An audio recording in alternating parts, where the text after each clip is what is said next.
مولاي صل وسلم دائما أبدا على حبيبك خير الخلق. Assalamualaikum warahmatullahi wabarakatuh. Alhamdulillahirabbil alamin wassalatu wassalamu ala sayyidil mursalin wa ala alihi washabihi ajmain. Subhanaka la ilma lana illa ma 'allamtana innaka antal alimul hakim. Rabbi israh li sadri wa yassir li amri wahlul 'uqdatam min lisani yafqahu qawli. Allahumma salli ala sayyidina Muhammadin tibbil qulubi wa dawaiha wa afiyatil abdani wa shifaiha wa nuril absari wa diyaiha wa ala alihi wa sahbihi wa sallim. Amma ba'd. Kaum muslimin dan muslimat di mana saja berada yang dirahmati Allah Subhanahu wa taala. Malam ini kita memasuki Ramadan yang ke-12. Mudah-mudahan Allah Subhanahu wa taala selalu melimpahkan kenikmatan, kesehatan zahir dan batin, melimpahkan rahmatnya kepada kita sehingga kita bisa menjadi hamba-hamba yang bertakwa, yang istiqamah sampai akhir Ramadan, sampai Syawal kita menjadi hamba-hamba yang diampuni dosanya oleh Allah Subhanahu wa taala, yang dijadikan hamba-hamba yang dekat, dijadikan kekasih-kekasih Allah Subhanahu wa taala. Dan semoga Allah selalu memberikan kesehatan zahir dan batin sampai Ramadan yang akan datang dan Ramadan-Ramadan yang akan datang berikutnya. Dan semoga kita semuanya nanti di waktunya masing-masing diberi husnul khatimah. Pada kesempatan malam 12 Ramadan ini, kita akan melanjutkan kajian kita yaitu tentang tanda-tanda kiamat. Pada malam hari ini kita akan memasuki tanda kiamat yang keempat, yaitu Ya'juj dan Ma'juj. Yaitu tanda kiamat setelah Imam Mahdi, kemudian Dajjal, kemudian Nabi Isa, dan yang keempat adalah Ya'juj dan Ma'juj. Siapa Ya'juj dan Ma'juj ini? Ya'juj dan Ma'juj ini adalah menjadi satu teka-teki bagi para ulama. Hakikat Ya'juj dan Ma'juj ini sebetulnya siapa? Tapi tidak bisa dipastikan siapa. Hanya kemungkinan atau zon saja, prasangka saja. Jadi tidak bisa ada satu keyakinan Ya'juj dan Ma'juj ini atau mereka atau fulan dan lain sebagainya. Dan ini memang dinyatakan oleh para ulama al-bahithin. Jadi karena berita atau kabar dari Al-Quran dan hadis tidak menyebutkan secara khusus siapa Ya'juj dan Ma'juj ini.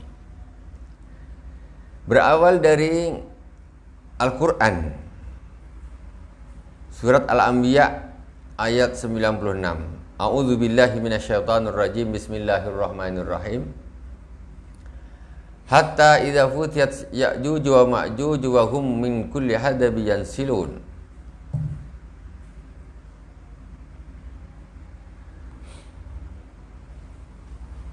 Di dalam Al-Quran Allah Subhanahu wa ta'ala menyebutkan hingga apabila dibuka tembok Ya'juj dan Ma'juj dan mereka turun dengan cepat dari seluruh tempat yang tinggi.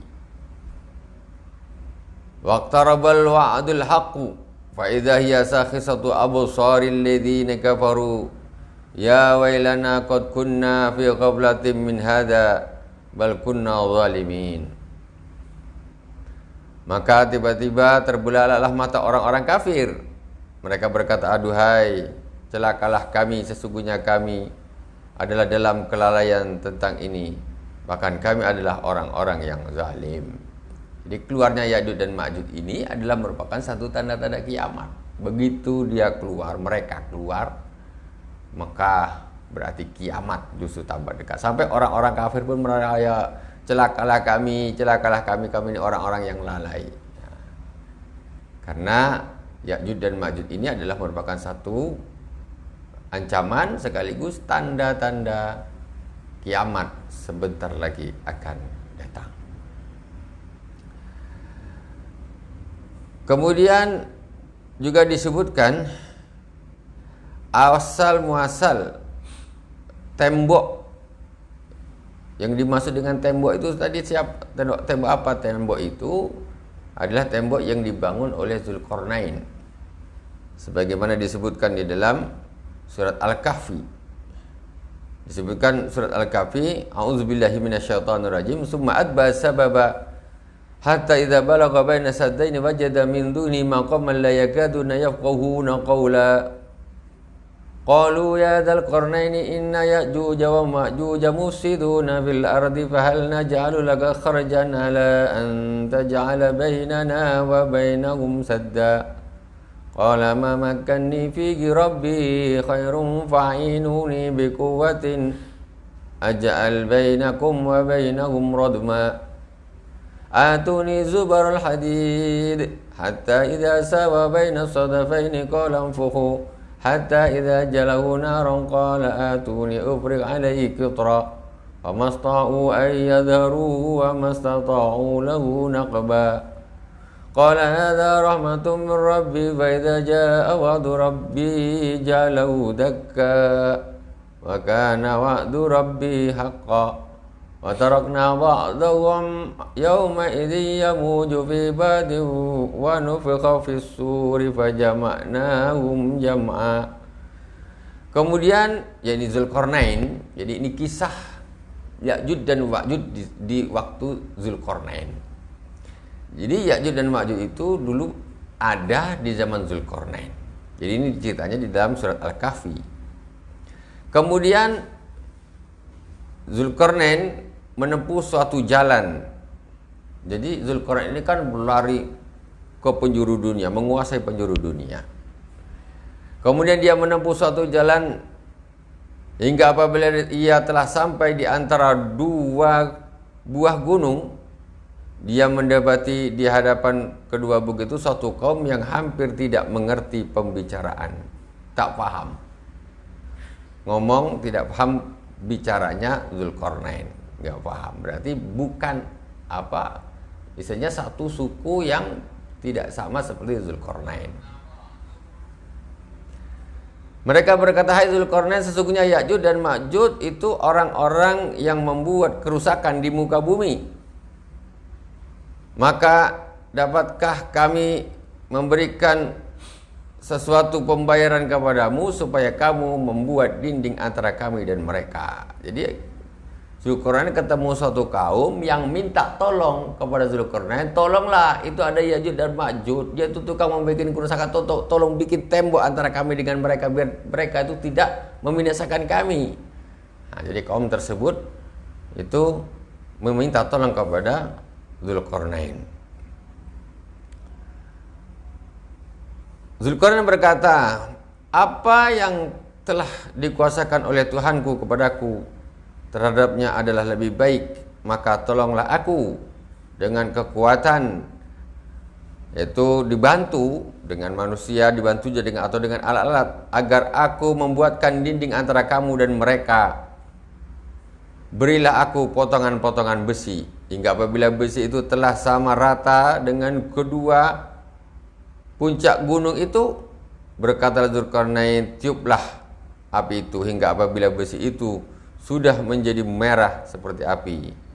Dia pun berkata, berilah aku tembaga yang mendidih, agar aku tuangkan ke atas besi panas itu. Jadi ketika itu kaum tersebut minta tolong dengan Zulkarnain, oke, saya akan bantu, tetapi kita kerjasama, tolong dibantu, saya juga dibantu untuk membuat tembok yang membatasi antara kaum tersebut dengan Ya'juj dan Ma'juj. Jadi dibikin besi sama tembaga. Jadi temboknya itu betul-betul tembok yang kuat. Dinding ini adalah rahmat dari Tuhanku, maka apabila sudah datang janji Tuhanku, dia akan menjadikan hancur luluh. Dan janji Tuhanku itu adalah benar. Kami biarkan mereka di hari itu bercampur aduk antara satu dengan yang lain. kemudian ditiuplah sangkakala, lalu kami kumpulkan mereka untuk itu semua. Jadi Ya'juj dan Ma'juj itu ada di zaman Zulkarnain, kemudian Zulkarnain membikin tembok yang menghalangi antara Ya'juj dan Ma'juj dengan kaum tersebut. Dibikin, cuma kata Zulkarnain nanti suatu saat tembok itu akan pecah. Ya'juj dan Ma'juj itu dia akan membuat kerusakan di muka bumi ini. Ini Ya'juj dan Ma'juj yang disebutkan di dalam Al-Quran. Nah, dengan bahasa tersebut tidak bisa ditentukan itu negeri siapa, dari mana, tetapi ulama juga membahas, ya, itu dari mana, kabilah apa, keturunan siapa. Cuman ada tanda-tanda yang ditunjukkan oleh Rasulullah SAW. Walaupun begitu, ulama tetap masih di dalam teka-teki, di dalam mengambil satu kesimpulan. Menurut hadis Rasulullah SAW, di antara ciri-ciri Ya'juj dan Ma'juj itu manusia, anak manusia. Ya'juj dan Ma'juj itu, ya, dia manusia. Di dalam sebuah hadis disebutkan, hadis riwayat Imam Ahmad rahimahullah, Rasulullah SAW bersabda, "Innakum taquluna la adwa wa innakum la tazaluna tuqatiluna aduwa." Innakum taquluna la aduwa wa innakum la tazaluna tuqatiluna aduwa hatta ya'ti Ya'juj wa Ma'juj. Hatta ya'ti Ya'juj wa Ma'juj iradul wujuh sigharul uyun subus syira'af min kulli hadabi yansilun ka'anna wujuhahum al-majan al-mutarraqah. Kata Rasulullah SAW, sesungguhnya kalian berkata tidak ada musuh, sementara kalian senantiasa memerangi musuh sehingga datang Ya'juj dan Ma'juj. Jadi kaum muslimin ini selalu di dalam perjuangan jihad fisabilillah, terus jihad fisabilillah sampai nanti datangnya Ya'juj dan Ma'juj. Ya'juj dan Ma'juj. Kata Rasulullah, ciri-cirinya apa? Ciri-cirinya Ya'juj dan Ma'juj itu iradul wujuh, mukanya lebar. Mukanya ini lebar, Ya'juj dan Ma'juj. Kemudian sigharul uyun, matanya kecil, sipit matanya. Matanya kecil-kecil, sipit, ya. Sigharul uyun. Kemudian subus sya'af, tanda-tandanya itu berambut pirang. Min kulli hadabi yansilun, mereka datang dari setiap arah, dari mana saja dia datang kemana-mana, negeri mana-mana. Jadi itulah sifatnya Ya'juj dan Ma'juj. Jadi orang masih dalam teka-teki mau menerka ini, negeri ini, bangsa ini, itu sebagai istilahnya kesimpulan, ulama berkesimpulan, ya. Jadi sebagian mengatakan bangsa Mongol, bangsa Cina, itu kesimpulan para ulama. Jadi Ya'juj dan Ma'juj itu bermuka lebar, bermata sipit, berambut pirang, dan datang dari segala penjuru arah. Wajah-wajah mereka seperti tameng yang dilapisi kulit. Jadi macam kulitnya tuh macam tebal, mukanya itu macam kulitnya macam tebal gitu. Seperti tameng yang dilapisi kulit. Jadi tameng itu perisai tapi luarnya kulit. Dia dilapisi kulit. Majan al-mutarraqah. Jadi memang istilahnya kaku, wajahnya tuh semacam kaku. Wallahu a'lam, hakikatnya itu bangsa mana. Cuman para ulama sudah mencari kesimpulan masing-masing. Yang ditunjukkan dari dalil tersebut bahwa mereka itu adalah orang-orang yang kuat, ya. Tidak ada yang bisa menghancurkan Ya'juj dan Ma'juj kecuali nanti Nabi Isa alaihissalam. Tapi Ya'juj dan Ma'juj ini turunnya setelah Nabi Isa. Ya'juj dan Ma'juj ini turunnya setelah Nabi Isa alaihissalam. Jadi ketika Nabi Isa turun membantu Imam Mahdi, kemudian membunuh Dajjal. Setelah sukses semuanya tugas-tugas Nabi Isa alaihissalam, kemudian Ya'juj dan Ma'juj keluar. Ini keluar ingin menyerang balik Nabi Isa alaihissalam dan kaum muslimin. Bahkan diriwayatkan di situ secara singkat disebutkan ketika Nabi Isa alaihissalam sudah menguasai dunia ini, kemudian keluarlah Ya'juj dan Ma'juj merongrong, ingin juga menguasai dunia, akhirnya Nabi Isa alaihissalam dan kaum muslimin terkepung di Gunung Tur. Jadi modelnya zaman dulu itu untuk membinasakan memang model dikepung atau dikhisar. Sebagaimana ketika Imam Mahdi dikepung oleh Dajjal, kemudian Nabi Isa turun menyelamatkan Imam Mahdi dan membunuh Dajjal. Kemudian setelah Dajjal mati, datanglah Ya'juj Ma'juj ingin lagi membalas dendam, ingin membunuh Nabi Isa alaihissalam dengan kaum muslimin. Akhirnya Nabi Isa alaihissalam dan kaum muslimin berkumpul di Gunung Tur. Ya'juj dan Ma'juj mengepung, habis-habisan dikepung Nabi Isa alaihissalam dan Ya'juj dan Ma'juj. Nabi Isa alaihissalam dengan kaum muslimin dikepung oleh Ya'juj dan Ma'juj. Kemudian Allah Subhanahu wa taala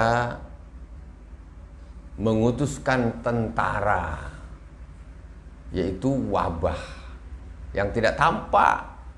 Kekuatan Ya'juj dan Ma'juj ini luar biasa, tidak bisa dikalahkan.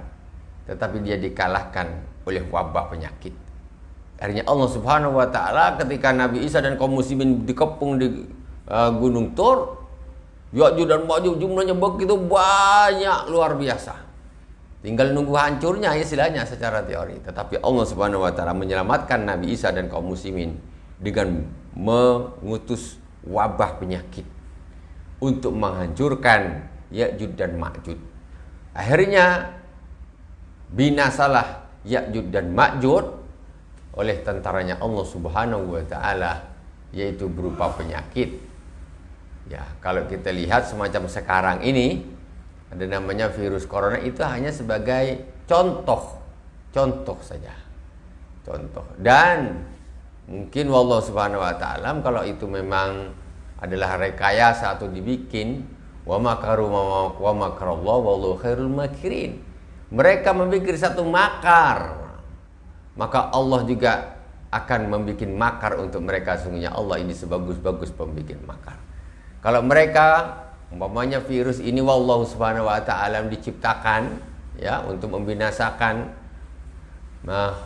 orang lain, musuh-musuh mereka, maka Allah Subhanahu wa taala nanti di zaman kehancurannya Ya'juj dan Ma'juj, Allah Subhanahu wa taala juga akan mengutus penyakit, mengutus virus, sehingga Ya'juj dan Ma'juj yang menguasai dunia pada waktu itu binasa karena penyakit atau wabah tersebut. Binasa, mereka merasa kuat, tetapi akhirnya mereka hancur dengan hamba atau tentara-tentara Allah Subhanahu wa taala yang tidak tampak oleh mata. Makanya setelah itu binasalah Ya'juj dan Ma'juj. Jadi Ya'juj dan Ma'juj ini ya akan binasa di zamannya Nabi Isa alaihissalam. Jadi Nabi Isa alaihissalam ini memang sempat terkepung dan kaum muslimin, tetapi Allah menyelamatkan Nabi Isa. Akhirnya Ya'juj dan Ma'juj musnah semuanya. Setelah Ya'juj dan Ma'juj musnah, maka kembalilah keadaan dunia ini menjadi aman kembali, tentram kembali. Kemudian Nabi Isa alaihissalam kemudian tentram. Nabi Isa diriwayatkan di hadis Rasulullah sallallahu alaihi wasallam, Nabi Isa juga bisa melakukan haji dan melakukan umrah. Nabi Isa melakukan haji dan melakukan umrah. Pada hadil marhalah tawajjuh Isa alaihissalam ila ardil haraman asyarifain. Setelah Ya'juj dan Ma'juj hancur punah ranah, ya, hancur punah Madinah al-Munawwarah. Setelah hancurnya Ya'juj dan Ma'juj.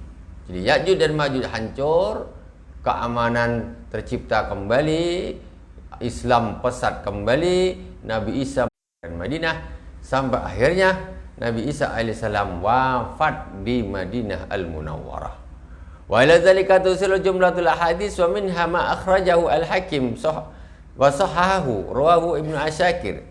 La yahbitanna ibna Maryama hukman adlan wa imaman muqsitan wa yaslukanna fajjan hajjan aw mu'tamiran wa la tayanna qabri hatta yusallima alayya wa la arudanna alaihi salam. Rasulullah sallallahu alaihi wasallam bersabda, sungguh akan turun Nabi Isa putra Sayyidah Maryam menjadi hakim yang adil, menjadi imam pemimpin yang adil, yang bijaksana, dan Nabi Isa akan melakukan perjalanan di mana-mana di penjuru dunia, dan juga dia akan melakukan haji dan umrah. Kemudian dia akan datang ke kuburku dan mengucapkan salam kepadaku, kata Rasulullah sallallahu alaihi wasallam, dan sungguh aku menjawab salamnya. Jadi Nabi Isa nanti ziarah Rasulullah di akhir setelah binasanya Ya'juj dan Ma'juj. Jadi kita tidak membahas mendetailkan, mengepas-ngepasin siapa Ya'juj dan Ma'juj itu, tidak, ya. Tapi intinya kita ambil satu intinya saja. Kajian itu nanti siapakah, negeri manakah, bangsa, mungkin kita bisa meraba-raba, tapi kita tidak bisa atau meyakinkan bangsa ini. Kalau kita lihat gejolak dunia seperti sekarang ini. Tapi nanti lihatlah ketika di zaman Nabi Isa alaihissalam, siapakah Ya'juj dan Ma'juj itu sebenarnya, dan mereka nanti adalah suatu kaum yang memerangi Nabi Isa dan kaum muslimin. Tentu itu sudah mulai zaman sekarang, para pembenci kaum muslimin. Mereka yang mengepung Nabi Isa dan kaum muslimin di Gunung Tur, dan akhirnya mereka binasa karena penyakit atau wabah penyakit. Jadi ada hadis lagi riwayat Abu Hurairah radhiyallahu taala anhu. Ai bani akhi in ra'aitumu faqulu faqulu Abu Hurairah yukri'uka salam.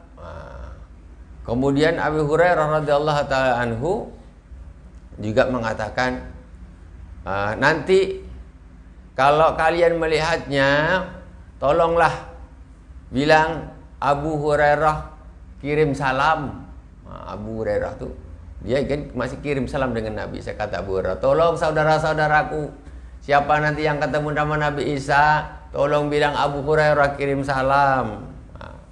Wa akhraja at-Tirmizi wa hasanahu wa Ibnu Asakir an Abdullah bin Salam qala maktubun fit Taurah sifatu Muhammadin sallallahu alaihi wasallam wa Isa alaihi salam yudfanu ma'ahu. Diriwayatkan oleh Imam Ibnu Asakir, dia juga Imam At-Tirmizi mengatakan hadisnya adalah hadis hasan dari Abdullah bin Salam berkata, tertulis di kitab Taurat sifat Nabi Muhammad sallallahu alaihi wasallam dan Nabi Isa alaihi salam yudfanu mahu, Nabi Isa alaihi salam akan dikuburkan bersama dengan Rasulullah sallallahu alaihi wasallam. Jadi nanti kuburnya Nabi Isa alaihi salam itu nanti di hujrah, tempat dikebumikannya Rasulullah sallallahu alaihi wasallam, Sayyidina Abu Bakar, Sayyidina Umar, dan nanti satu lagi yaitu Nabi Isa alaihissalam akan dikebumikan di situ. Kalau sudah ada tambah kuburan Nabi Isa di situ satu, itu berarti baru kiamat akan lebih dekat lagi. Nah, jadi jangan kita cepat memvonis kiamat, cepat-cepat jangan, belum. Jadi kuburan Nabi Isa itu nanti di Madinah Al-Munawwarah bersama dengan Rasulullah dan dua sahabatnya, yaitu Sayyidina Abu Bakar dan Sayyidina Umar ibn Khattab radhiyallahu taala anhuma. Wa akhraja at-Tabarani yudfanu Isa alaihi salam ma Rasulillah sallallahu alaihi wasallam wa sahibihi radhiyallahu taala anhuma. Fa yakunu qabrahu li arba'in. Kata Rasulullah sallallahu alaihi wasallam, sabda Rasulullah sallallahu alaihi wasallam diriwayatkan oleh Imam At-Tabarani, Nabi Isa alaihi salam akan dikebumikan bersama dengan Rasulullah sallallahu alaihi wasallam dan dua sahabatnya, yaitu Sayyidina Abu Bakar, Sayyidina Umar. Jadi makamnya Rasulullah, kemudian Sayyidina Abu Bakar, kemudian Sayyidina Umar. Ada satu tempat lagi, masih ada satu tempat lagi, yaitu nanti adalah kuburnya Nabi Isa alaihi salam. Itu berdasarkan hadis Rasulullah sallallahu alaihi wasallam. La yahbitanna ibnu Maryama hukman adlan wa imaman muqsita wa yaslukna fajjan hajan aw mutamiran wa la ya'tiyanna qabri hatta yusallima alayya wa la aruddanna alaihi. Kata Rasulullah, sabda Rasulullah sallallahu alaihi wasallam, sungguh akan turun Nabi Isa putra Maryam, putra Sayyidah Maryam, menjadi hakim yang adil, pemimpin yang bijaksana yang adil, dan akan melakukan perjalanan mengelilingi dunia kemana-mana, dan akan melakukan haji, dan akan melakukan umrah, dan akan datang ke kuburku sampai dia memberikan salam kepadaku dan aku menjawab salamnya. Hadis ini diriwayatkan di Al-Mustadrak punya Imam Hakim ala sahihain dengan syaratnya Imam Bukhari Muslim. Di dalam kitab Al-Mustadrak. Itulah akhir daripada perjalanan Nabi Isa alaihissalam, yaitu setelah binasanya Ya'juj dan Ma'juj. Sudah ada mulai zaman Zulkarnain, kemudian di zaman Nabi Muhammad SAW, temboknya sebetulnya dikatakan ada perbedaan pendapat. Ada yang mengatakan temboknya sudah pecah sehingga Ya'juj dan Ma'juj sudah keluar, ada yang mengatakan belum keluar. Jadi ada yang mengatakan satu bangsa ini dengan ciri-ciri yang sudah disebutkan tadi dalam hadis Rasulullah, wajahnya lebar, matanya sipit, rambutnya pirang. Nah, itu diantaranya ciri-cirinya. Dan dia datang dari mana-mana datang, banyak sekali. Jadi sifat Ya'juj dan Ma'juj ini memang dikatakan keturunannya banyak, jumlahnya sangat banyak. Bahkan bisa dikatakan mungkin terbanyak di dunia ini adalah kaumnya Ya'juj dan Ma'juj. Begitu banyaknya Ya'juj dan Ma'juj. Tetapi makanya mereka jumlahnya banyak bisa mengepung Nabi Isa alaihissalam dan kaum muslimin di Gunung Tur. Tetapi Allah Subhanahu wa taala membinasakan mereka walaupun jumlah mereka banyak, luar biasa, kuat. Banyak jumlahnya, tetapi Allah menolong dengan mengutus tentara-tentara yang tidak tampak, mengutus dengan wabah penyakit, mengutus dengan virus-virus penyakit. Maka disitulah akhirnya Ya'juj dan Ma'juj. Jadi dia kepengin menghancurkan Nabi Isa alaihissalam, karena Nabi Isa dan kaum muslimin yang telah membunuh Dajjal dan orang-orang Yahudi dikalahkan. Tetapi Allah Subhanahu wa taala selalu bersama kekasih-kekasihnya, selalu bersama orang-orang yang benar. Maka hancurlah Ya'juj dan Ma'juj dan menanglah, maka berjayalah Nabi Isa alaihissalam dengan pertolongan Allah Subhanahu wa taala, sehingga Islam kembali menjadi jaya sampai akhirnya Nabi Isa alaihissalam di akhir hayatnya sempat haji dan umroh dan ziarah Rasulullah sallallahu alaihi wasallam, dan akhirnya meninggal di Madinah Al-Munawwarah dan dikuburkan di dekat baginda Rasulullah sallallahu alaihi wasallam. Demikian yang bisa saya sampaikan tentang Ya'juj dan Ma'juj. Mudah-mudahan ada manfaatnya dan menambah keimanan kita kepada Allah Subhanahu wa taala. Dari awal sampai akhir, apabila ada kesalahan, Mohon maaf yang sebesar-besarnya. Subhanakallahumma wa bihamdika asyhadu an la ilaha illa anta astaghfiruka wa atubu ilaik. Wa sallallahu ala sayyidina Muhammadin wa ala alihi washabihi wa baraka wa sallam. Walhamdulillahirabbil alamin. Wassalamualaikum warahmatullahi wabarakatuh.